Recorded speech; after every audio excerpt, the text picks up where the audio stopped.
there ever, I mean, how often would you go into a room and be presenting to people who look like you? Other women, other people of color? Back then, almost never. Never. Yeah. I don't think I pitched. I might have pitched women. I don't think we pitched women in our seed round.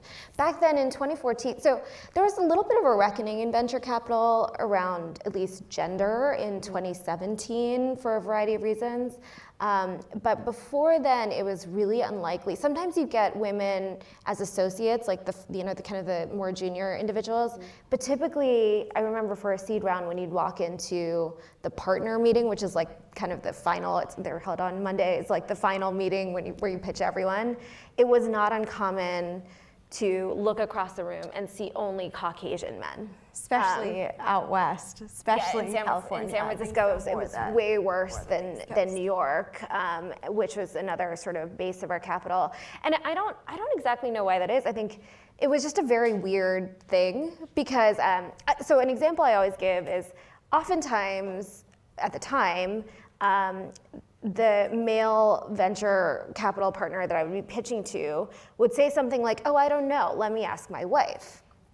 And I always thought that was super weird. Like, you're a professional investor. Like, when you invest in healthcare, do you say, "Oh, I don't know, let me ask," like, the person in the hospital down the street? No, you use your judgment and your years of investing, and you think about the thesis that we're bringing you and the numbers that we're bringing you, and you're supposed to make a call. It's not like, "Oh, let me ask my wife." Like, that is so reductive. A, to your wife, and B, to me. Like, you know what I mean? Like, oh, your wife can talk about interior design, but she can't like opine on the enterprise SaaS company you're just investing, and that kind of thing kind of like drove me up the wall. But again, it wasn't intentional.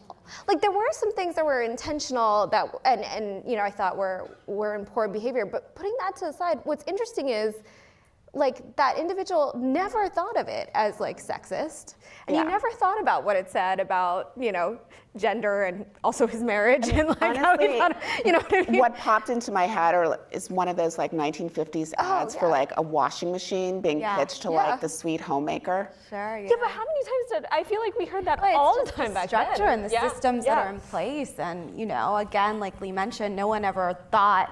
No one ever thought of that in a rude manner, but it's just an offhand comment that really conveys the structures and the processes that are in place that make it difficult for women entrepreneurs.